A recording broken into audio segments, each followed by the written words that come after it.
नमो अरिहन्ताणं नमो सिद्धाणं नमो आयर्याणं नमो वज्रायाणं नमो लोये सवसाङ्गुणम्। एक बार भोजन की बेला मौन साध बस्ती में आवे, जो नहीं बने योग्य भिक्षा विधि तो महंत मन खेद न लावे। ऐसे भ्रमत बहुत दिन बीते, तब तप वृद्धि भावना भावे। यो अलाभ की परम परीश है, सहे साधु सोई शिव पावे। भूधरदास जी द्वारा ये अपन ने अलाप परिचय का जो उन्होंने रचना लिखी है वो अपन ने पढ़ी मंगलाचरण में। कल इसकी अपन ने चर्चा की थी, फिर भी थोड़ी विशेष चर्चा और करनी है जो अपन आगे बढ़ाते हैं। क्या कह रहे हैं यहाँ पर? मुनिराज आहार की चर्या के लिए मौन साध करके बस्ती में जाते हैं, विधि नहीं मिलती, अनेकों दिन हो जाते हैं, तो भी महामुनिराज खेद नहीं करते। मैंने आप देखो जो अपन ने कल भी बताया था उसमें एक थोड़ा सा अलग पहलू बताना है कि आदिनाथ मुनिराज 6 महीने तक तो अपने आत्मा में लीन रहे और 6 महीने के बाद आहार चर्या का विकल्प आया। ऐसे रोज प्रतिदिन आहार की चर्या के लिए वे जाते थे और ऐसे आहार की चर्या की विधि नहीं मिलती थी। ऐसे 13 महीना 9 दिन हो गए थे। ऐसे रोज प्रतिदिन जाते थे, 13 महीना 9 दिन, माने 6 महीने तो आत्मा में लीन रहे और 6 महीना विकल्प आया आहार की चर्या का, और जो जाते थे तो 13 महीना 9 दिन से उन्होंने आहार नहीं किया था। अब रोज आहार की चर्या के लिए जाए, अब उनके पास तो अवधि ज्ञान भी है, मनपर्य ज्ञान भी है, क्योंकि तीर्थंकर जो होते हैं तीर्थंकर के पास अवधि ज्ञान और मनपर्य ज्ञान भी होता है। लेकिन अपन तो समझो रोज प्रतिदिन जाते हो आहार की चर्या के लिए, अपन तो झुंझुना जाए, विधि नहीं मिल रही, विधि नहीं मिल रही, मैंने अपना कोई काम कर रहे हो और वो काम नहीं हो तो पता नहीं कब काम होगा कब काम होगा, ऐसे अपने को अंदर में लगी रहती है। जैसे बच्चे पढ़ाई करते हैं, पढ़ाई करे, खूब मेहनत करने पर भी याद नहीं कर पा रहे हो तो क्या होता है? अरे कितना याद कर रहे हैं, याद नहीं हो पता, कितनी मेहनत कर रहे हैं, ये आंसर नहीं मिल रहा है, मैथमेटिक्स का ये आंसर नहीं मिल रहा है, तो झुंझुनाहट सी हो जाती, जिसको अपन कहते हैं इरिटेशन हो जाता है। लेकिन मुनिराजों को ऐसा इरिटेशन नहीं होता, ऐसी झुंझुनाहट नहीं होती, रोज प्रतिदिन आहार की चर्या के लिए जाते हैं, लेकिन इस तरह का उनको खेद भी नहीं होता। माने अभी उनके पास अवधि ज्ञान है, अब अवधि ज्ञान है तो लगा लो अवधि ज्ञान, कहाँ विधि मिलनी है, कौन से दिन मिलनी है, विधि लगा दो, मिल जाएगी, पता पता चल जाएगा अवधि ज्ञान में कि कब विधि मिलना है, कहाँ मिलना है, किसके यहाँ मिलना है। तो बाकी दिन रोज निकलने की जरूरत ही नहीं। जैसे अपने को कोई काम करना हो तो आजकल की भाषा में कहे, जैसे कहीं पर समझो मुंबई में जाना है और कहीं पे भी जाना है, गवर्नमेंट का काम है, तो अपन क्या करते हैं, पहले फोन घुमा देते हैं, भैया मैं यहाँ से बोल रहा हूँ, ये मेरा नाम है, ये मेरी फाइल का नंबर इतना है, ये मेरा काम हुआ कि नहीं हुआ। वहां से वो कह देते कि हो गया, तो यहाँ से अपन जाते हैं, है कि नहीं? अब अपन पहले ही वहां जाओ इतना लंबा ट्रैवल करके पैसे खर्च करके और फिर पता चले काम नहीं हुआ तो कितना खेद होता है। यहाँ तो अपन फोन घुमा दिया, पता चल गया हो गया तो जाओ, नहीं तो नहीं जाओ। ऐसे मुनिराज भी, आदिनाथ मुनिराज भी और भी अवधि ज्ञान लगा सकते थे, कब विधि मिलना है, कहाँ मिलना है, लेकिन ऐसे अवधि ज्ञान भी नहीं लगाते। माने ऐसे अवधि ज्ञान से, अवधि ज्ञान को टेलीफोन नहीं करते। धन्य है वे मुनिराज कि वस्तु स्वरूप का निर्णय होने पर, क्रमबद्ध का ज्ञान होने पर ये नहीं होता कि हमारे आहार की विधि कहाँ बनेगी, ये विचार कर ले, ये विकल्प कर ले, पता चल जाएगा, ऐसा विकल्प नहीं आता। ये अलाभ परिचय की विजय है। समझ में आ रहा है आपको? माने जैसे हम कहीं मेहमान बन के जाए और अपन ने भोजन नहीं किया, अपने साथ अपने फैमिली मेंबर भी हो, पत्नी हो, बच्चे हो, अब उनको देखो, बाकी लोगों को तो विकल्प नहीं आ रहा है कि इनने भोजन किया कि नहीं किया। जैसे आप गए और आपने भोजन नहीं किया था, अब बाकी लोगों को तो विकल्प नहीं आ रहा है। अब अपने घर वालों से तो अपने को एक्सपेक्टेशन होती है कि नहीं, कम से कम मेहमान उनके यहाँ गए, उनको नहीं आया तो नहीं आया, कम से कम पत्नी को तो आना चाहिए, बच्चों को तो आना चाहिए। कितना गुस्सा आता है कि चलो उनने नहीं पूछी तो तुमको तो पूछना था कि भोजन किया कि नहीं किया। कि अपनी भूमिका में ऐसा हो जाता है। लेकिन यहाँ सोचो कि आहार की चर्या के लिए प्रतिदिन निकलते थे, लेकिन भरत चक्रवर्ती को, उनकी नंदा सुनंदा पत्नी को और भी लोगों को विकल्प नहीं आया कि भाई इनने आहार लिया होगा कि नहीं लिया होगा, इतने दिन से दीक्षित हुए हो गए, आहार की क्या व्यवस्था है, मैंने किसी को ये विकल्प नहीं आया। यहाँ पर उनको आहार के अंदर मैंने आहार का नहीं मिलना, ये अलाभ होना है, मैंने आहार का अलाभ होना है। और यहाँ पर इनको दानांतराय है, दान देने में अंतराय है, दान देने का विकल्प नहीं आ रहा है। अभी हम आपको बताए कि ऐसे लोगों को विकल्प नहीं आ रहा है, उनको इतनी आहार की चर्या के लिए ऐसे करके निकल रहे, क्योंकि किसी को विधि ही नहीं पता। दूसरी बात कहे कि सामने वाले को सबसे पहले कोई भी मिलता है तो भैया भोजन हुए कि नहीं हुए, ये सामान्य लोक व्यवहार में अपन पूछते हैं। जैसे हम एक आध साल पहले भोपाल गए थे, भोपाल के अंदर एक चौक मंदिर है, अपना बहुत बड़ा मंदिर है, मार्केट के बीच में ही चौक मंदिर बोलते हैं, जैन मंदिर। वहां दर्शन कर रहे थे। दर्शन के बाद हम जब वापस मंदिर से बाहर निकल रहे थे, एक बुजुर्ग दादी, माता जी, वो हमसे, दादी बोले बेटा कौन हो, कहाँ से आए, आपका भोजन हो गया कि नहीं हो गया, कहाँ रुके हो, ये तो चलो हमारे घर। मैंने ऐसा तो साधर्मियों का वात्सल्य होता है कि साधर्मी कोई नया मंदिर में दिखाई दे, भैया कहाँ से आए हो, किसके यहाँ आए हो, यदि यहीं पे समझो कोई काम से आए हो, भोजन की व्यवस्था नहीं है तो हमारे घर चलो, हमें अवसर दो, हमें सौभाग्य दो कि आपका भोजन हमारे घर पर हो। ऐसे तो साधर्मियों का व्यवहार होता है, लेकिन मुनिराजों को ऐसे आहार कराने का भी विकल्प नहीं है। आदिनाथ मुनिराज को सोचो, मैंने ये तो चौथे काल की बात है, वहां उनको इतना विकल्प भी नहीं आया कि अवधि ज्ञान से जान ले। इतना अंदर में आत्मा का बल सोचो कि प्रयोग करने का भाव नहीं आया। मैंने मुनिराजों को रिद्धियां भी प्रकट हो जाती, क्या बताया आपको, मुनिराजों को रिद्धियां भी प्रकट हो जाती है। जैसे देव के कंठ में से आहार अमृत झरता है ना, वैसे मुनिराज को रिद्धि प्रकट हुई हो, जैसे अपने मुख में थूक आता हो और थूक को अपन निगल जाए, तो निगल जाने पर अपने को थोड़ा सा गला सूख रहा हो तो थोड़ा सा ये रिलैक्स लगता है। लेकिन मुनिराज यदि संकल्प पूर्वक थूक को निकल जाए, उनकी भूख मिट जाए, तृषा मिट जाए, संकल्प पूर्वक मुझे भूख लग रही है, ये भूख मिट जाए और ये निगल ले भूख मिट जाए, लेकिन ऐसा करने का विकल्प भी नहीं आता। इसका नाम है अलाभ परिचय जय। माने ये कोई अद्भुत रहस्य है। माने जैन शासन का अलाभ परिचय, मैंने जैन शासन का अलाभ परिचय में देखे तो लाभ मैंने अलाभ में भी लाभ मान के, अलाभ का भी खेद न करके लोभ लाभ करते हैं, अलाभ को भी लाभ मानते हैं कि चलो देह को भोजन नहीं मिला, लेकिन हमको तो अपने अतीन्द्रिय आनंद रस का तो पान करने मिल रहा है ना। एक कथा आती है, दिगंबर मुनिराज थे जो बहुत तपस्वी थे और बहुत उपवास करते थे। उन्होंने ये सोचा कि हमको अहंकार तो नहीं हो गया अंदर में, 1 महीने का उपवास किया, अंदर में अहंकार तो नहीं हो गया। तो ये पता लगाने के लिए मैंने लोगों को ये तो ना लगे कि ये बहुत बड़े तपस्वी है, त्यागी है और इतने उपवास करते हैं, तो अंदर में मुझे तो अहंकार नहीं हो गया। ये पता लगाने के लिए वे फिर से नगर में आहार की चर्या करने के लिए आए, और आहार की चर्या के लिए वो जब आए, उन्होंने 1 ग्रास जल लिया, अंजुली में 1 ग्रास जल लिया और फिर चले गए। कितना, 1 ग्रास जल का लिया और चले गए। अब फिर से 1 महीना तपस्या की, उपवास किया, फिर आए फिर चले गए, फिर आए फिर चले गए, 1 ग्रास लेकर के। अब ऐसे 6 महीने तक चला।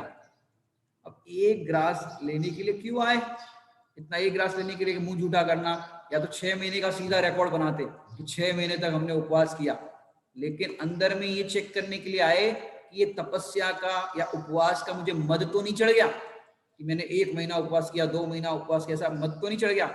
जरा सा 1 ग्रास लेकर के चले गए। मुनिराज इस तरह की वृत्ति को भी चेक करते कि हमारे अंदर कोई कषाय इसके अंदर नहीं हो गई है ना, ऐसा देखते हैं। मैंने 6 महीने के बाद आते तो रिकॉर्ड हो जाता, लेकिन ऐसा विकल्प भी नहीं बनता कि भाई रिकॉर्ड बनाना है हमें, क्योंकि देखो भूख को क्षुधा रोग कहा है।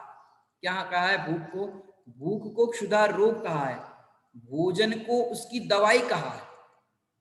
क्या कहा? भोजन को उसकी दवाई कहा है। अब दवाई कितनी खाना चाहिए अशोक जी? दवाई कितनी खाना चाहिए? कि जितनी उसकी मात्रा उतनी खाना चाहिए। अब भर पेट कि आधा पेट, 4 टाइम कि 1 टाइम 2 टाइम, कितना लेना चाहिए दवाई को? माने रोगी से पूछे अपन कि कितने टाइम की खुराक चाहिए। डॉक्टर के पास रोगी चला जाए, कितने टाइम की खुराक चाहिए कि अभी के अभी ठीक कर दे। वो कहेगा भाई अभी के अभी ठीक कर दो, 1 महीने का कोर्स या 15 दिन का कोर्स नहीं चाहिए, अभी के अभी ठीक कर दो। मैंने तुम्हें 10 खुराक दे कि 5 खुराक दे, या बिना खुराक दिए ठीक हो जाए। तो लोग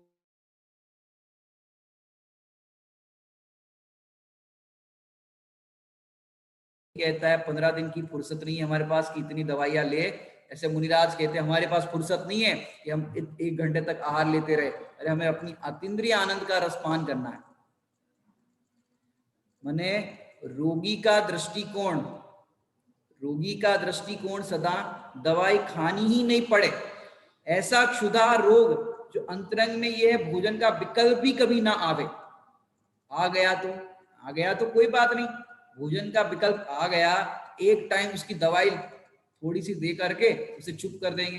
जैसे वो होता है ना, चू चू चू चू चू आवाज आती है उसकी, कोई अपन कोई मशीनरी हो कुछ हो उसकी आवाज आ रही हो तो थोड़ी ओवर ऑयलिंग कर देते हैं, थोड़ा सा ऑयल डाल देते तो उसकी आवाज बंद हो जाती है।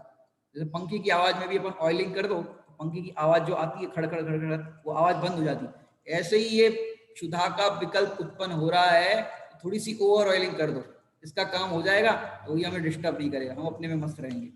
ऐसे करते हैं मुनिराज। मैंने आपको क्या बताया कि ये दवाई लेनी ही ना पड़े ऐसा उनको विकल्प होता है, लेकिन थोड़ा सा आ जाता है। एक डॉक्टरों का सम्मेलन हुआ अमेरिका में, वहां पर बात आई कि 80% रोग ऐसे ही ठीक हो जाते, बिना दवाई के ही ठीक हो जाते हैं। लेकिन क्या होता है, लोग मानसिक रूप से पीड़ित हो जाते हैं कि ये रोग हो गया, अब क्या करे अब क्या करे, तो डॉक्टर लोग उसकी दवाई दे देते हैं। अब 80% तो अपने आप ठीक होते थे, माने साता वेदनी से होते थे, अब 20% वो दवाई ले ली, दवाई ले ली तो ठीक हो जाएगा, अब दवा ले ली तो ठीक हो जाएगा। तो मानस कैसा हो गया, अब ठीक हो जाएगा अब ठीक हो जाएगा, और फिर साता का उदय आना और वो ठीक हो गया। मैंने उन डॉक्टरों की मैंने रिपोर्ट है। मैंने आहार के लिए जाए मुनिराज और अंतराय हो जाए। अब थोड़ा सा टॉपिक चेंज कर रहे हैं क्योंकि ये अंतराय कर्म संबंधी ये अलाप परिचय है।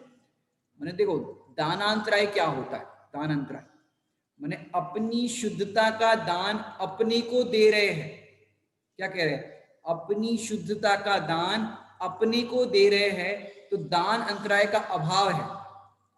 मैंने निर्विघ्न देना, विघ्न ना पड़े। अपनी शुद्धता का दान मतलब अपन ही आत्मा है और अपन ही अपने को सुख देने वाले हैं।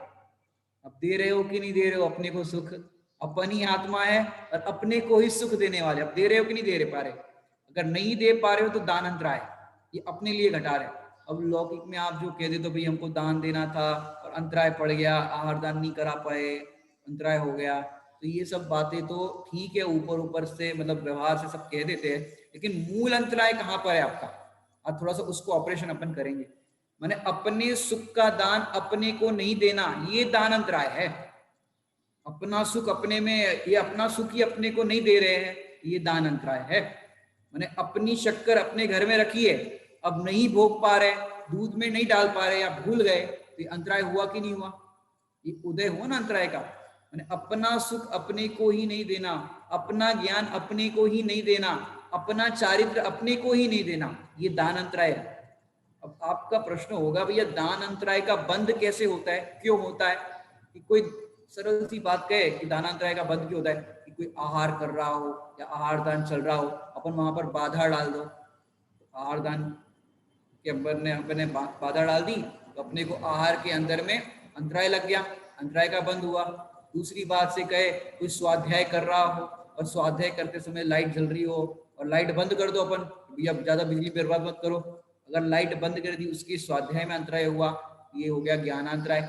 उसके ज्ञान में अपन ने आवरण डाल दिया, तो ज्ञानांतराय। तो ये सारी बात लौकिक चरणान योग से कोई भी कह दो, औषधि के अंदर अपन ने अंतराय डाल दिया तो औषधि में अंतराय आ जाएगा। मैंने इस तरह की बातें अपने को समझ में आती है कि अपन इस तरह से किसी के अंदर खलेल पहुंचाए तो ये अपन ने अंतराय बांधा, अंतराय कर्म को बांधा। अब मेरा प्रश्न ये है कि पेड़ जो है, वृक्ष है, वो किसको अंतराय बांध रहे? वृक्ष है एक इंद्रिय वनस्पति काय, वो किसको अंतराय बांध रहे? वो तो खड़े हैं।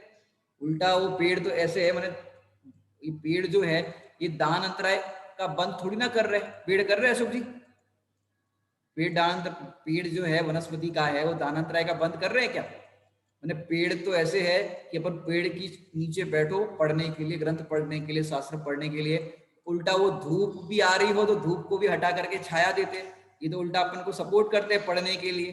पेड़ थोड़ी ना अंतराय बांध रहे, मैंने धूप को भी छाव इस तरह से कर देते छाया में, इतना अपने को सपोर्ट कर रहे, ऑक्सीजन दे रहे हैं। अब बताओ ये ज्ञानांतराय बांध रहे कि नहीं बांध रहे पेड़? पेड़ किसको धमका भी नहीं रहे, तो अभय दान भी दे रहे कि नहीं दे रहे? धमका नहीं दे रहे, धमका नहीं रहे हैं। और पेड़ों के अंदर वनस्पति काय में कई औषधियां भी होती है, तो औषधियां भी प्रदान कर रहे हैं। तो बताओ पेड़ है वो अंतराय कर्म बांध रहे कि नहीं बांध रहे? अब पृथ्वी का एक आदि देखो, वो पृथ्वी का एक है, वो अंतराय बांध रहे कि नहीं बांध रहे? अपने को तो लगता है भैया वो तो नहीं बांध रहे, हम ही बांध रहे। लेकिन भैया निज चैतन्य रस का रस पीने का भाव नहीं आना, ये अंतराय कर्म का बंध का कारण है। एक इंद्रिय जीव है, अंतराय कर्म बांध रहे, आठों कर्मों को बांध रहे, तभी तो वो एक इंद्रिय से दो इंद्रिय में, तीन इंद्रिय में आएंगे। कर्म बांधे बिना जीव आगे कैसे अपग्रेड होगा? जैसे कर्म बांधता है वैसी उसको गति मिलती है, वैसा उसको फल मिलता है। तो कर्म बांधते हैं, तो ये एक इंद्रिय जीव भी अपने चैतन्य रस का पान नहीं कर पा रहे हैं, तो ये अंतराय कर्म बांध रहे। माने कैसा है अपना चैतन्य रस, चैतन्य आत्मा? अपन जो पढ़ते हैं, क्षण भर निज रस को पीछे तन मिथ्यामल को धो देता है। क्षण भर, एक क्षण के लिए भी तो अपने चैतन्य रस का स्वाद चखेगा, उसकी अनुभूति करेगा, तो क्या होगा? क्षण भर निज रस को पी चेतन मिथ्यामल को धो देता है, मिथ्यात्व रूपी मैल को वो धो देता है। अब कैसे तू धोएगा? एक बार तो अपने चैतन्य रस का आस्वादन तो कर, यदि आस्वादन करेगा तुझे वो मिथ्यात्व मैल धुल जाएगा। मैंने कई लोग कहते हैं कि भैया हम तो किसी के अंदर अंतराय नहीं डालते, कोई पढ़ रहा हो तो डिस्टर्ब नहीं करते, इस तरह से किसी को परेशान नहीं करते, उल्टा अपन सपोर्ट करते, भैया पढ़ो पढ़ो, अपन कोई डिस्टर्ब नहीं करते।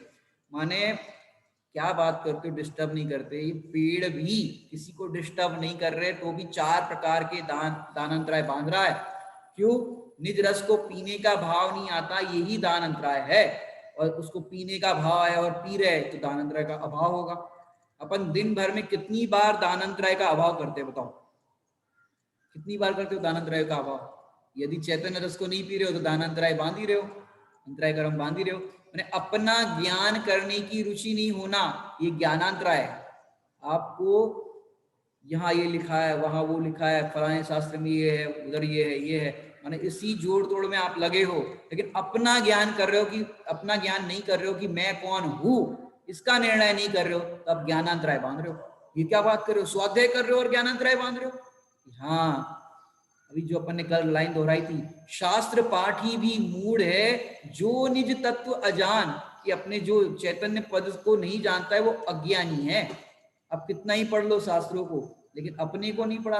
ये जैन शासन कोई अद्भुत शासन है, सारा जगत जिसको कहता है स्वाध्याय, वहां उसकी लाइन पूरी हो जाती है, लेकिन अपनी लाइन वहां से शुरू होती है, स्व का अध्ययन करे सो स्वाध्याय। अपने को पढ़े तो काम होगा। तो क्या कह रहे? चिदानंद चैतन्य रस पीने का भाव नहीं आता, यही तो अंतराय है। अब दूसरे प्रयोजन, अब दूसरी बातें अपन अगर देखें यहाँ पर, जो प्रयोजन भूत बात है, माने आप देखो प्रथमानुयोग की सबसे ज्यादा रुचि आप चारों में अनुयोग का प्रयोजन और उस सिद्धि आप पढ़ो 8वें अधिकार में मोक्षान प्रकाशक जी में, तो वहां पर लिखा है कि जो बाल बुद्धि जीव है उन लोगों को प्रथमानुयोग में रुचि लगती है, तो वो प्रथमानुयोग से रुचि करने के लिए ज्यादा इंटरेस्टेड होते हैं, तो प्रथमानुयोग के ग्रंथ पढ़ते हैं।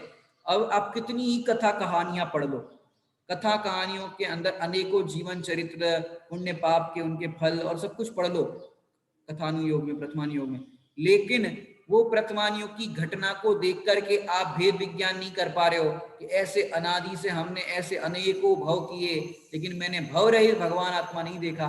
प्रथमानुयोग को प्रयोजन भी क्या है? प्रथमानुयोग में भाई इनको पुण्य पाप का फल ऐसा मिला, तो करणानुयोग से अपन विचार करो ये पुण्य पुण्य बांधने वाले को पुण्य का फल, पाप बांधने वाले को पाप का फल। यदि हम पाप बांधेंगे तो हमें पाप का फल मिलेगा, पुण्य बांधेंगे पुण्य का फल मिलेगा, और पुण्य पाप से भिन्न अनुभव करेंगे तो सिद्धोपयोग रूप दशा होगी और हमारा कल्याण होगा। यदि आप प्रयोजन पर सिद्धि रख करके स्वाध्याय नहीं करते, यदि चारों अनुयोग को पढ़ो, हम किसी अनुयोग का निषेध नहीं कर रहे, लेकिन जो भी अनुयोग को पढ़ो, जिस भी चीज को पढ़ो, यदि आपके प्रयोजन पर दृष्टि नहीं है तो आपका काम नहीं होगा। एक बात। फिर अप्रयोजन भूत में लोग ज्यादा समय लगाते हैं। जैसे आपको बताए कि जैसे अभी लॉकडाउन के अंदर भी देखो, कोई प्रवचन चल रहे हैं, कक्षा चल रही है, पूजन विधान कथा, हर तरह के जिसको जो रुचि वो सुन सकते हैं। अब एक चीज और चल रही है, क्विज क्विज चल रहे, क्विज प्रश्नोत्तर, मैंने आपको 10 प्रश्न दे दिए, शाम तक उत्तर देना है, या लाइव ही प्रश्नोत्तर चलते रहेंगे, भैया उत्तर दो। अब उसके लिए लोग मेहनत करते, फलानी चीज कहाँ लिखी, यहाँ क्या लिखी, यहाँ क्या लिखी। अगर समझो आपने 10 प्रश्नों के उत्तर दे दिए या रोज उत्तर दे रहे हो, काफी कुछ आपके मेमोरी में भी आ गई, लोगों को क्या लगता है इस लॉकडाउन के अंदर तो हमको बहुत लाभ हुआ। क्या लाभ हुआ कि हमको 3 लोग का नक्शा याद हो गया, नंदीश्वर द्वीप में कितने प्रतिमा होती है, कितनी हाइट होती है, क्या होती है, कितने रत्नों की प्रतिमा होती है, पंचमेरु में क्या होता है, इधर क्या होता है, नरक कितने होते हैं, स्वर्ग कितने होते हैं, क्या क्या क्या क्या क्या सब याद हो गया। लेकिन और यहाँ का कॉलर, हमको तो सब याद है, कहीं से भी पूछो हम बता सकते हैं, पूरे लॉकडाउन के अंदर हमने इतना याद किया है। लेकिन तुमने याद तो ये सब किया अप्रयोजन भूत। हम किसी का निषेध नहीं कर रहे, लेकिन बात मूल यहाँ पर ये बतानी है, यदि तुमने प्रयोजन भूत तत्वों पर दृष्टि नहीं की, क्योंकि यहाँ पर अलाभ परिचय चल रहा है, लोगों को लगता है हमें बहुत लाभ हुआ, लेकिन कह रहे हैं लाभ नहीं हुआ। यदि तुम्हें अपने चैतन्य परमात्मा की अनुभूति नहीं हुई तो तुम्हें कोई लाभ नहीं। मैंने प्रयोजन भूत तत्वों को जानने का भाव नहीं आता, और तमाम भेद प्रभेद प्रश्नोत्तर करने का भाव आता है। प्रयोजन भूत नहीं कर रहे और कितने ही शास्त्रों को पढ़ ले तो क्या लाभ है बताओ। जैसे अपने को जो रोग है, उस रोग की दवाई जो है वो तो अपन नहीं खोजे, और भैया बुखार की दवाई ये है, सर्दी जुकाम की ये है, इसकी ये है, इसकी ये है, अपन तमाम दवाइयाँ खोज ले और तमाम दवाइयाँ खरीद भी ले, बताओ क्या लाभ है, उसके नॉलेज से भी क्या लाभ है। यदि अपने को जो रोग है उस रोग को दूर करने का भाव नहीं आता, या उस रोग की दवाई नहीं खोजते, तो कोई लाभ नहीं। लौकिक में भी देखो, जिस प्रयोजन से आप जाते हो कहीं पर भी, अगर वो प्रयोजन सिद्ध नहीं होता तो आप खेद खिन्न दुखी होकर के लौटते हो कि जिस काम के लिए गए थे वो तो हुआ ही नहीं। ऐसे इस मनुष्य पर्याय में आए थे तो क्यों आए थे, इस मनुष्य पर्याय के अंदर अपने को देह से भिन्न न्यारा अनुभव करके सम्यक दर्शन ज्ञान चारित्राणी मोक्ष मार्ग की सिद्धि करने के लिए आए थे, अपने प्रयोजन की सिद्धि करने के लिए आए थे। यदि हमने प्रयोजन की सिद्धि नहीं की और पूरा समय इनके अंदर लगा दिया कि हम तो बहुत स्वाध्याय करते, हम तो बहुत स्वाध्याय करते, स्वाध्याय नहीं कहो, अध्ययन कहो। क्या कहा, अध्ययन। एक बार आदरणीय भाई साहब बताते हैं कि बड़े पंडित जी साहब के पास गए थे जब वो प्रोफेसर की जॉब कर रहे थे भोपाल के अंदर। तब उन्होंने पंडित साहब ने पूछा, और बताओ सुमत स्वाध्याय कैसा चल रहा है। तो भाई साहब ने बोला, पंडित साहब स्वाध्याय तो अभी हमारा सही चल नहीं रहा है, क्योंकि ऑफिस का इतना काम रहता है, कॉलेज जाना, रसोई बनाना, सब काम बहुत रहता है, स्वाध्याय तो अपना बराबर नहीं चल रहा है। तो पंडित साहब बोले, बड़े पंडित जी मैंने तुम्हें स्वाध्याय की पूछी है, अध्ययन की नहीं। तो पंडित साहब बोले, भाई साहब बोले, अरे हमको समझ में आ गया पंडित साहब आप क्या कह रहे हैं, कि ऐसा नहीं हो सकता कि तुम्हें स्वाध्याय ना चल रहा हो, अध्ययन के अंदर आपका हो सकता है 2 घंटा कम हो रहा हो, 1 घंटा ज्यादा हो रहा हो, कुछ भी, मतलब अध्ययन के अंदर आपका नहीं भी हो रहा हो कोई प्रॉब्लम नहीं, लेकिन स्वाध्याय चल रहा है कि नहीं चल रहा है। स्वाध्याय माने क्या, स्वाध्याय के 5 भेद होते हैं। वाचना माने रीडिंग, जो अध्ययन होता है उसको भी स्वाध्याय कहते, पूछना उसको भी स्वाध्याय कहते, और जो पढ़ा हुआ है, सुना हुआ है, पूछ करके जो उत्तर मिला उसकी चिंतन करना, अनुप्रेक्षा, बार बार चिंतन करना, ये अनुप्रेक्षा, इसको भी स्वाध्याय कहते हैं। फिर जैसा ही आगम में बताया वैसा ही मिलान करना, दृढ़ करना, ये है आमनाय। और फिर है धर्मोपदेश। ऐसे 5 स्वाध्याय के अंग है कि तुम अपने आप को धर्मोपदेश देते हो कि नहीं देते, अपने आप को धर्मोपदेश देना ये भी स्वाध्याय है, भेद विज्ञान करना, अनुप्रेक्षा करना, ये भी स्वाध्याय है। तो ये स्वाध्याय के 5 अंग है। अब अध्ययन और स्वाध्याय में अंतर है, जिसको अपन लौकिक दृष्टि से कहे तो रीडिंग एंड स्टडी, ये दोनों चीज में अंतर है। रीडिंग करना, अब रीडिंग जो होती है वो रीडिंग होती है सम टाइम, और स्टडी होती है 24 आवर्स, आप 24 घंटे स्टडी कर सकते हो, स्वाध्याय कर सकते हो, लेकिन रीडिंग के लिए निश्चित समय 1 घंटा 2 घंटा 4 घंटा, बस फिर थक जाओगे। लेकिन स्टडी, उसका घोलन, भेद विज्ञान, वो 24 घंटे कर सकते हो, हर समय बिना स्वाध्याय के रह ही नहीं सकते। पंडित साहब की एक सूक्ति और आती है, अध्ययन से उपाधि मिलती है और स्वाध्याय से समाधि।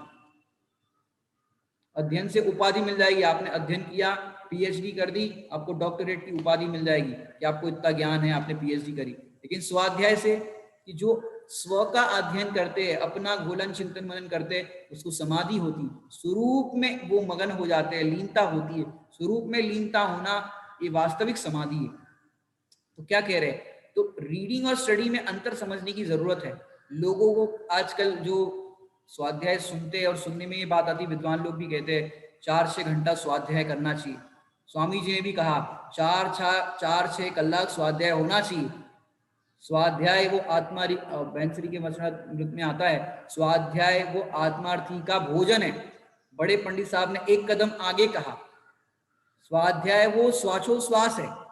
भोजन के लिए तो एक आध दिन भी चल जाए, लेकिन श्वासोश्वास के लिए एक समय ना चले। तो स्वाध्याय वो क्या है, श्वासोश्वास है कि आप सांस लेते हो, वैसे ही आपको स्वाध्याय, भेद विज्ञान, ये सब पग पग पर चाहिए। यदि पग पग पर भेद विज्ञान नहीं करोगे तो फिर फिसल जाओगे, गिर जाओगे। तो रीडिंग और स्टडी में अंतर है। अगर लोगों ने सुना क्या, 4-6 कलाक स्वाध्याय होना चाहिए, अब अर्थ क्या निकाला उन्होंने, 4-6 कलाक सीडी कैसेट सुनना चाहिए, या 4-6 कलाक ग्रंथ को खोल करके पढ़ना चाहिए। उन्होंने स्वाध्याय कहा था, स्वामी जी ने भी स्वाध्याय कहा था। अब अपन ने रीडिंग के अंदर सीडी सुनने में, इसमें समय लगाया, उसकी मनाही नहीं कर रहे, लेकिन स्वाध्याय पे ज्यादा जोर दे रहे, भेद विज्ञान पे जोर दे रहे। अब क्या होता है, घर में बच्चे जो होते हैं, अब बच्चों को टेस्टी भोजन करना अच्छा लगता है। बच्चे तो बच्चे, यदि आप घर में टेस्टी भोजन नहीं बनाओगे तो बाजार का भोजन करेंगे, वो बाजार का खाएंगे। तो क्या करें, घर में टेस्टी बनाए। अब घर में टेस्टी बनाने के लिए 4 घंटे लग जाएंगे, सब चीज को बनाने में, करने में, पीसने में, करने में, शुद्ध सात्विक बनाने में 4 घंटे लग जाएंगे। अब 4 घंटे वहां पर समय लगाओ, इससे अच्छा एक काम करो, 500 रुपए का नोट पकड़ाओ बच्चे को, जाओ तुम बाजार में खा लो। अपन 4 घंटे स्वाध्याय करेंगे, ग्रंथ को पढ़ेंगे, सीडी कैसेट सुनेंगे। बताओ स्वाध्याय हुआ कि नहीं हुआ? 4 घंटा पढ़ा तो नहीं हुआ। तो ये क्या बात हो गई, 4 घंटा हम फिर किचन में लगाए?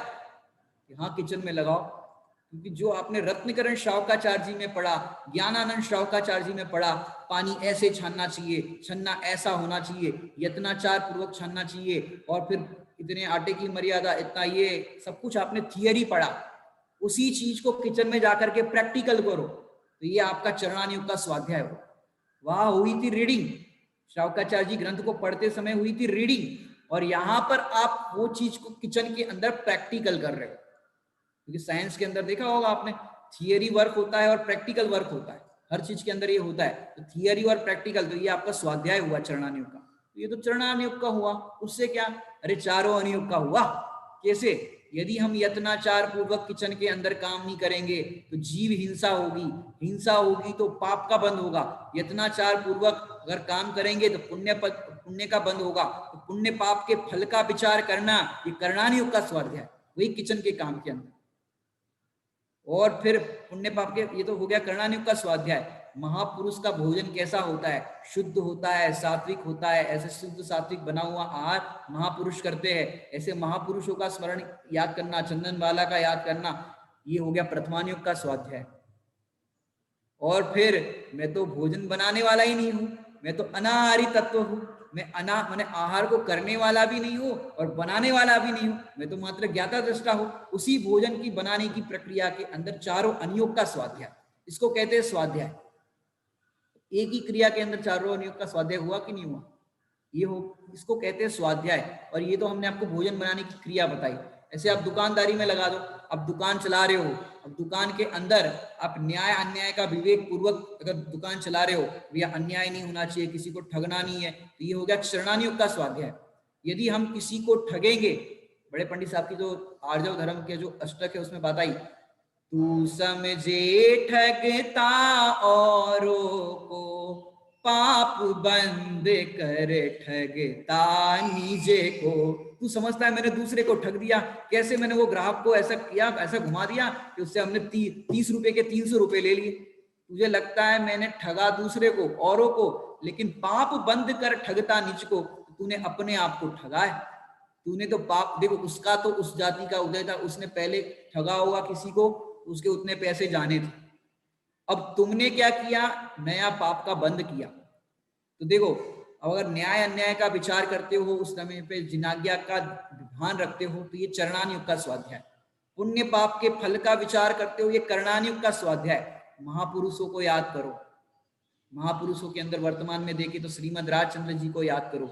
श्रीमद राजचंद्र जी भी बिजनेस करते थे, हीरो का व्यापार करते थे, और उसमें अपने अगर घटना सुनी हो तो 1 अरब का व्यापारी उनके पास हीरे लेकर के आया, और वो हीरे थे महंगे दाम के, और वो कम दाम में बेच करके गया। वो अपने भाई जो होटल में ठहरा था उससे कहा कि देखो हम भी बिजनेस करके आए, आप क्या जानो। छोटा भाई बिजनेस करके आया था, तो उन्होंने कहा कितने में बेचे, बोले इतने में बेचे। अरे मूर्ख, ये तो इतने के थे।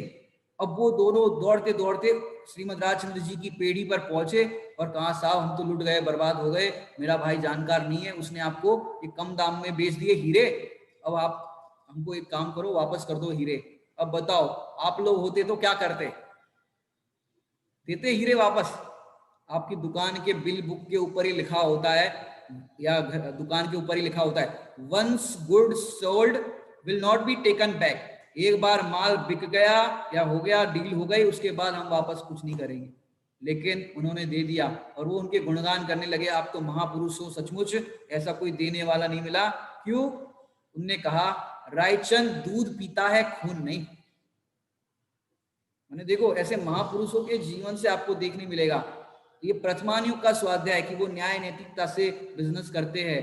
करणान युग का स्वाध्याय, प्रथमान युग का स्वाध्याय, अरे मैं बिजनेस करने वाला ही नहीं हूं, मेरा तो ज्ञान दर्शन का व्यापार चल रहा है, मैं तो जानता देखता हूं, ये तो मैं कर ही नहीं रहा हूं।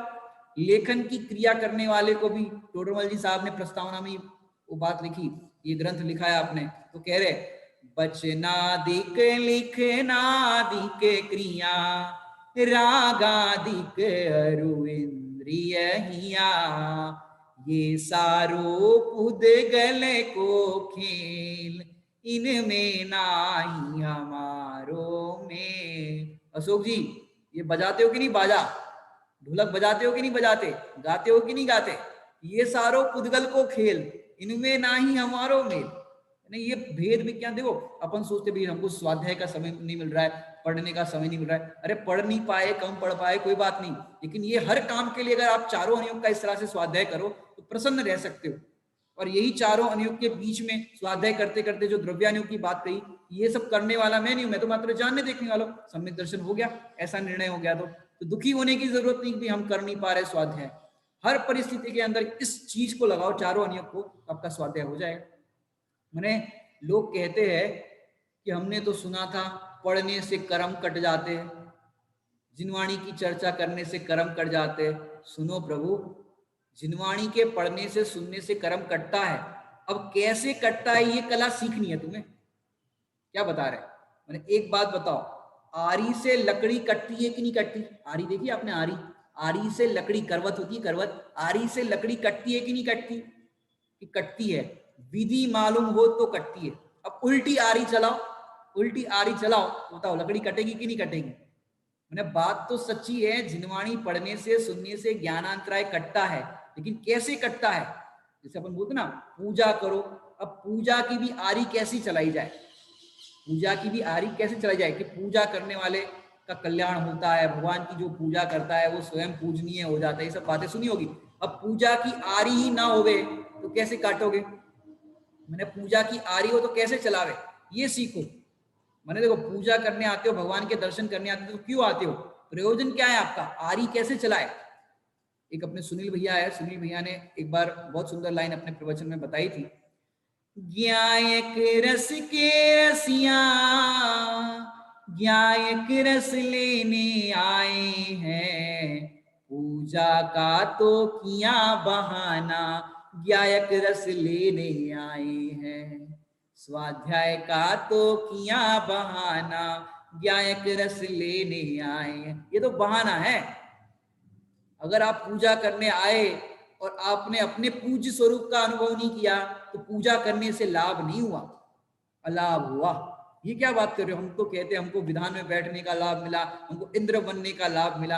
अरे इंद्र नहीं, जिनेंद्र बनो। क्या कहा, एक बार एक जगह पे बोले पंडित जी एक काम करो, आप भी हार मुगट लगा दो। एक हमारे भैया जी से कहा, भैया जी आप भी हार मुगट लगा दो। तो भैया जी बोले हम इंद्र नहीं जिनेंद्र बनेंगे, आप इंद्र बन जाओ। मैंने एक कहने की शैली है कि इंद्र बन करके अपने को लगता है कि हमको बहुत लाभ मिला, हम तो सौदर में इंद्र बने, फलाने इंद्र बने, ये बने वो बने, लाभ मिला। अरे लाभ काय का, इसको अन्यथा मत समझना, नहीं तो फिर कल से कोई इंद्र की बोली नहीं लेगा। अन्यथा मत लेना, इंद्र की बोली ले लेना, लेकिन इंद्र बन करके भी जिनेंद्र बनने की भावना हुई, यदि अपने आप को चैतन्य बिंब अनुभव किया जिन बिंब के सामने, तो वास्तविक लाभ है। 10 दिन के अंदर आपको 10 लक्षण का लाभ कब कहा जाएगा, कि 10 लक्षण जो धर्म के कहे गए वो धर्म प्रकट हो जाए तो लाभ है। ये तो लाभ काय का, भले वो कह दो भाई स्वाध्याय हुआ, ये हुआ, ये हुआ, लाभ कहने में वांदा नहीं है, लेकिन असली लाभ क्या है, असली प्योर लाभ क्या है, अपने आत्मा की अनुभूति हो, वो लाभ है। अब जो कहे कि भाई हम तो पूजा, इसलिए तो हम पूजा करने नहीं आते, कोई कहे कि आप कह रहे हो पूजा करने से लाभ नहीं होता, इसलिए तो हम पूजा करने नहीं आते, ये तो अच्छी बात कही पंडित जी आपने, पूजा करने से लाभ नहीं होता। तो अमृत चंद्र आचार्य देव पुरुषा सिद्धि उपाय में कहते हैं तस्य देशना नास्ति, ऐसे जीवों के लिए ये देशना ही नहीं है, ऐसे जीवों के लिए ये उपदेश ही नहीं है कि पूजा करने से लाभ नहीं होता। उनको तो कहेंगे पूजा करो, स्वाध्याय करो, व्रत उपवास करो, जो नहीं करते उनके लिए ये बात नहीं है, लेकिन जो करते हैं उनके लिए बात है। उनके लिए क्या बात है, व्रत उपवास कर रहे हो लेकिन आरी कैसी चला रहे हो, आरी यदि आरी सही चला रहे हो भेद विज्ञान की, तो आपको लाभ होगा, नहीं तो लाभ नहीं होगा। अब आरी कैसे चलाना, कैसे चलाना, कम चलाना, ज्यादा चलाना, देखो अपन मुनिराजों को देखो, मुनिराज ने भी मौन व्रत धारण किया, गृहस्थ ने भी मौन व्रत धारण किया। अब गृहस्थों का मौन यदि देखा हो आपने, हर किसी का ऐसा होता है, हम ये नहीं कह रहे, लेकिन गृहस्थों के मौन में देखो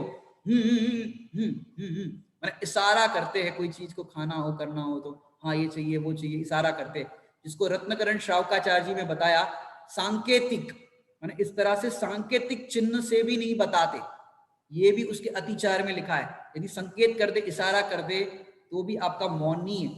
और तो आजकल के व्हाट्सएप और मोबाइल आगे, मोबाइल में टाइप करके दे दे, मौन ले लिया है लेकिन टाइप करके दे दे, मेरा तो मौन है भैया, मैंने कुछ नहीं बोला, लेकिन मोबाइल में टाइप करके दे दे तो कह रहे हैं कि तुम्हारा मौन नहीं है, मौन भूल गया। क्यों, तुमने, क्योंकि यहाँ पर मौन मतलब मन के विकल्पों को व्यक्त नहीं करना था आपको, इसका नाम था मौन। अब आपने तो टाइप करके व्यक्त कर दिया, इशारा करके व्यक्त कर दिया, तो फिर मौन काहे का। मैंने मुनिराजों को सोचो कैसे, मुनिराजों के लिए तो कहते हैं कि त्रिगुप्ती ते सहज टरे थे, छेड़ाला जी में एक लाइन आती है कि मुनिराजों के कोटि वर्ष तप तपे ज्ञान बिन कर्म झरे थे, ज्ञानी के छिन माही त्रिगुप्ती ते सहज टरे थे। 3 गुप्ती माने मन गुप्ती, वचन गुप्ती और काय गुप्ती, इनकी गुप्ती रखने पर, माने मन से मौन रहने पर कितने कर्मों की निर्जरा हो जाती मुनिराजों। तो मुनिराजों से पूछते अपन कैसे, जैसे अपन भजन में आता है ना, किस विधि कीने कर्म चकचूर, था की उत्तम क्षमा पे जी अचंभो मने आवे। अचंबा होता है मुनिराजों को देख करके, ऐसी क्षमा उनकी, अचंभो मने आवे कि कैसी उत्तम क्षमा है आपकी। अब हमें किसी से कुछ नहीं कहना, बहुत मंद कषाय, मुनिराजों की देखो, आप किसी से कुछ कहना ही नहीं, बहुत मंद कषाय हो गई, जिसको जो करना हो करे। मुनिराजों को मतलब 3 कसाय चौकड़ी के अभाव में, चाहे जैसा जगत परिणाम है, वो तो अपने में मस्त रहते, उनकी दुनिया ही अलौकिक है, अलग ही दुनिया है। अब ऐसा सोच करके गृहस्थ वाला कोई कहे कि हमें कोई किसी से कुछ नहीं कहना है, कोई लेना देना नहीं किसी से, हमको तो बस अब अपना काम करना है। अब ये तो तुम कसाय में बोल रहे हो, कोई तुम्हारी सुनता नहीं है इसलिए कह रहे हो कि हमें किसी से कुछ नहीं कहना है, अब तो हम अगली बार से तुम्हें कुछ कहेंगे ही नहीं। ये तो तुम्हारी कसाय बोल रही है, तुम्हारी कोई ये अच्छे लक्षण नहीं है कि तुम कहोगे भाई हम तो बस बैरागी हो गए, हम किसी से कुछ कहते नहीं, अब उनको जो करना हो करे, हम नहीं कहते। अरे ये कोई तुम्हारे अंदर से कसाई कट गई, ये बात नहीं है, ये तो तुम्हें कोई तुम्हारे अनुकूल नहीं परिणम रहा है इसलिए तुम कह रहे हो। अगर कोई एकाध परिणम जाए तो या हम बताते ऐसे करो, हम बताते ऐसे करो, जरा अपनी कोई नहीं सुने तो फिर देखो अगली बार से मैं बोलना ही नहीं, ऐसे है। कितनी बार कहा उनको ऐसा नहीं करा करो, अब बोलते हैं तो करते नहीं है, अब बोल के क्या फायदा, अब बोलेंगे ही नहीं। अरे यहाँ पर ऐसा नहीं, यहाँ बोलने का ये विकल्प नहीं आ रहा है कि तुम ऐसे करो। मैंने कैसी है उत्तम क्षमा मुनिराजों की, किस विधि कीने कर्म चकचूर। अब देखो मुनिराज आहार की चर्या के लिए जा रहे हो और आहार की चर्या में देखो बहुत समय तक मन में ली हुई आखड़ी हो और इस तरह से आहार की चर्या मुनिराज की ना हो, बहुत समय से आखड़ी ली थी, आहार करने के लिए निकले, वो लाभ की परवाह नहीं करते हुए, उन्हें लाभ होगा कि नहीं होगा, कैसे होगा क्या होगा उसकी परवाह नहीं करते, वो तो बस आहार की चर्या के लिए निकलते हैं, यदि मिल गया तो ठीक है, नहीं मिला तो कोई बात नहीं। तो ऐसे मुनिराजों की उत्तम क्षमा, उन्हें झुंझलाते नहीं है, उन्हें ज्ञानांतराय बांध रहे हैं हम सचमुच बताए तो आपको।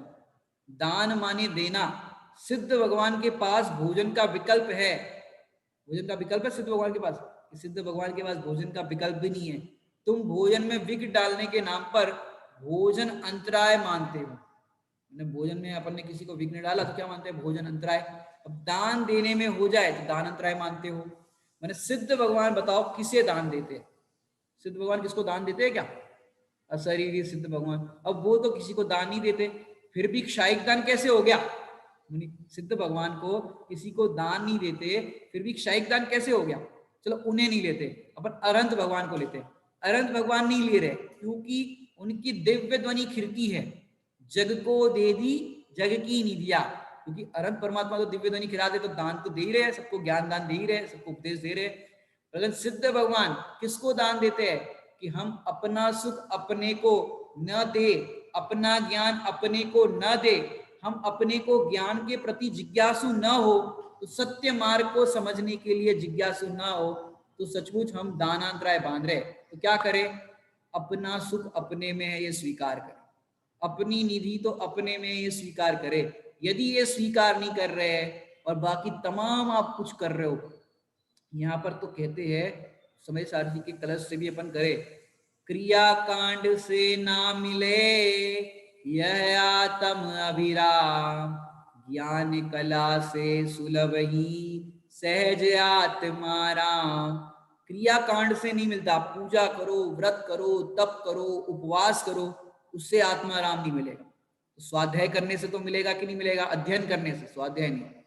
अब ग्रंथों को पढ़ रहे हो, फिर रहे हो, या ये वहां वो भेद प्रभेद को पूरा जान लिया, 3 लोक का नक्शा जान लिया, समय सार जी को भी 415 गाथाएं याद कर ली, लेकिन ये याद नहीं किया, ये भेद विज्ञान नहीं किया, अहम एक को खलु शुद्ध हो, मैं एक हूँ शुद्ध हूँ, ऐसा अनुभव नहीं किया, यह मोह मेरा कुछ नहीं, उपयोग केवल एक में, ऐसा आपने भेद विज्ञान नहीं किया, तो समय सार को पढ़ना क्या सार्थक हुआ। कई लोग तो कहते हैं, पहले भी स्वामी जी के प्रवचन में आपने सुना होगा कि मैंने 15 दिन में समय सार जी पढ़ डाला, अब क्या पढ़े। बड़े पंडित साहब के पास भी कोई आए, पंडित साहब हमने समय सार जी को 1 महीने में स्वाध्याय कर लिया, अब आगे क्या पढ़े, आगे क्या पढ़े। पंडित साहब बोले आगे क्या पढ़े, जब समय सार जी को पढ़ लिया तो बस उसी में मग्न हो जाओ, आगे की बात करते हो। जैसे अपन अपने घर जहां जाना था उस डेस्टिनेशन पर पहुंच गए, अब मंदिर जाना था तो मंदिर में पहुंच गए, अब क्या करें, अब कहाँ जाए, अरे घर के पार्किंग में पहुंच गए, अब कहाँ जाए, अरे अपने घर में जाओ, और कहाँ जाओगे। ऐसे तुमने समय सार जी को पढ़ लिया तो फिर सत स्वरूप समय सार अपने आप को अनुभव करो, उसका रस पियो, आगे क्या पढ़ना, आगे क्या पढ़ना। अरे आगे पढ़ना नहीं है, पंडित साहब कहते हैं सुनो कम गुनो ज्यादा, सुन करके गुनना सीखो, पढ़ करके उसको गुनना सीखो, उसका रटन करो, क्या पढ़ा उसका भेद विज्ञान करो। एक छोटा सा व्यापारी भी शाम को घर लौटता है, समझो 500 रुपए का बिजनेस किया, तो भी कितना आया कितना गया हिसाब किताब शाम को लगाता है कि नहीं लगाता, छोटा सा व्यापारी भी हिसाब किताब लगाता है। और अपन इधर ज्ञान दर्शन का व्यापार करने निकले हैं और हिसाब किताब नहीं लगाए, कितना क्या हुआ, लाभ हुआ कि हानि हुआ, लाभ हुआ कि अलाभ हुआ, हमको तो बहुत लाभ हुआ, हमको तो बहुत, अरे भैया लाभ हुआ लेकिन नुकसान क्या हुआ ये तो देखो। यदि आपके संकलेश परिणाम हो रहे पूजा करते समय, यदि किसी के साथ अनबन चल रही हो अपनी और वही पूजा करने के लिए बाजू में खड़ा हो जाए, अब वो बड़ी बड़ी बादाम चढ़ाए, एक ही थाली में पूजन करनी हो, बड़ी बड़ी बादाम चढ़ाए, देखो कितनी बड़ी बड़ी बादाम चढ़ा रहे, हमारे लिए बचा नहीं रहे, और अपन ने भी बड़ी बादाम लेकर चढ़ाई, सब खत्म कर दिया। बताओ तुमने पूजा करी कि नहीं करी। पूजा के टाइम पे भी यदि आपके परिणाम एक दूसरे के प्रति ऐसे रहते हैं कि ये ऐसे है, ये वैसे है, मतलब कितना पूजा के टाइम पे भी कैसा होना चाहिए। तुम हो भगवान के सामने, तुम हो पूज्य पुजारी, मैं बस भेद करूंगा स्वाहा। चावल का स्वाहा नहीं करना है, बादाम का स्वाहा नहीं करना है, अर्घ का स्वाहा नहीं करना है। क्या बताया?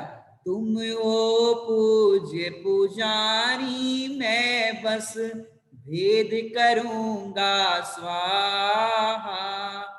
बस अभेद में तन्मय होना, और सभी कुछ स्वाहा। बस अभेद में तन्मय होना, बाकी सबको स्वाहा करने आया हो। कौन से इंद्रादिक के वैभव को अब, इंद्रादिक का वैभव ही नहीं चाहिए, चक्रवर्ती का पद भी नहीं चाहिए। हम पढ़ते ना, इंद्रादिक पद नहीं चाहूं। अब इंद्रादिक का पद नहीं चाहूं, बोलते तो इंद्रादिक का पद नहीं चाहूं, और भैया अगला नंबर हमारा लग जाए, हमारा नाम आ जाए, हमारा ये हो जाए, तुमने हमारा नाम नहीं लिया, तुमने ये नहीं किया। अब वहां तो पढ़ रहे हो इंद्रादिक पद नहीं चाहूं, और जरा सा यहाँ पर तुम्हारा 10,000 का 11,000 का बोली लियो और नाम नहीं ले, भैया हमारा नाम नहीं लिया, हम इंद्र बने थे। अरे भैया जब भी इंद्र की बात आए तो विचार करना, हम इंद्र नहीं जिनेंद्र बनने निकले। जिनेंद्र को अपने नाम की जरूरत नहीं होती। क्यों? सूर्य अपना प्रकाश स्वयं फैलाता है। क्या कहा? सूर्य अपना प्रकाश फैलाता है स्वयं। सूर्य को किसी के, भैया हमारा प्रकाश फैला दो, हमारा प्रकाश फैला दो, सूर्य को जरूरत है किसी को कि किसी के क्या कहते हैं सिफारिश की जरूरत नहीं पड़ती सूर्य को कि मेरा प्रकाश फैलाओ। सूर्य अपना परिचय स्वयं देता है, उसको किसी दीपक की जरूरत नहीं है। ऐसे ही जो अभेद में तन्मय हो जाते हैं, अपने में लीन हो जाते हैं, मग्न हो जाते हैं, 100 इंद्र आके उनकी सेवा करते हैं। शत इंद्र नमत कर शीश धान। यहाँ तो दो, एक बार भाई साहब से बोला, आदरणीय भाई साहब ने एक बार बताया था अपने प्रवचन में कि जो भाई लोग साथ में रहते हैं उनके, तो उन्होंने पूछा कि भाई साहब से, भाई साहब इतने लोग आपके चरण स्पर्श करते हैं, क्योंकि ब्रह्मचारी है, त्यागी है, तो विनय करते हैं सब, तो उस अनुसार उनके चरण स्पर्श करते हैं, बड़ों का आदर करते हैं। तो किसी ने पूछा उनको, अपने साथ में रहने वाले भाई ने, कि भाई साहब आप लोग, आपके चरण स्पर्श इतने लोग करते हैं, मंदिर में आप जाते हो, प्रवचन करने जाते हो, सब जगह तो आपके चरण स्पर्श करते हैं, भोजन करने जाते हो सब चरण स्पर्श करते हैं, आपको मान नहीं होता? ऐसा प्रश्न पूछा। तो भाई साहब बोले, इतने में मान करेंगे? अभी तो 100 इंद्र आएंगे। क्या बात करते हो, इतने में मान करेंगे? अब तो 100 मैंने, जिसका बड़ा लक्ष्य होता है कि हमारा तो एक ही लक्ष्य है, हमें तो पूर्ण दशा ही चाहिए, साधी अनंत का आनंद लाइए। हमको पूर्ण दशा की प्राप्ति हो, ऐसा हमारा लक्ष्य है। तो ऐसे छोटे मोटे स्टेशन में अटकेंगे, अरे 100 इंद्र आएंगे, ये लोग तो क्या है, कुछ नहीं है। तो ऐसे जिनका बड़ा लक्ष्य होता है, उनको लाभ पर दृष्टि होती है, अलाभ पर नहीं। तो ऐसे मुनिराजों को आहार नहीं मिल गया, पानी नहीं मिल गया, अच्छी जगह रहने के लिए नहीं मिल गई, या कंकर पत्थर वाली भूमि मिल गई, मच्छर आजू बाजू बहुत है वैसी जगह मिल गई, तो इन सब को तो वो बाहर के शरीर की दृष्टि से कहे तो वो तो अलाभ दिखता है, लेकिन उसमें अपना उपयोग एकाग्र करके स्वयं में स्थिर कर देते हैं, तो वहां लाभ ही लाभ। जिसको बच्चों को पहेलियां पूछते, अपन पहेलियों में पूछते हैं, अब बताओ, बाहर से दिखते कंगाल, अंदर से है माला माल। बोलो, 4 अक्षर का मेरा नाम, बाहर से दिखते कंगाल, अंदर से है माला माल। बोलो क्या उत्तर आता है मुनिराज? बाहर से कंगाल दिख रहे हैं, दुखी दिख रहे हैं, लेकिन अंदर से माला माल। उनके माल को आप क्या पहचान पाओ कि क्या आनंद कर रहे हैं? मुनि नाम अलौकिक वृत्ति, वो तो अपने स्वरूप का ऐसा आनंद करते हैं। ये अपन ने अलाभ परिचय की चर्चा की है। अब कल अपन रोग परिचय की चर्चा करेंगे। ओम नमः सिद्धेभ्यो।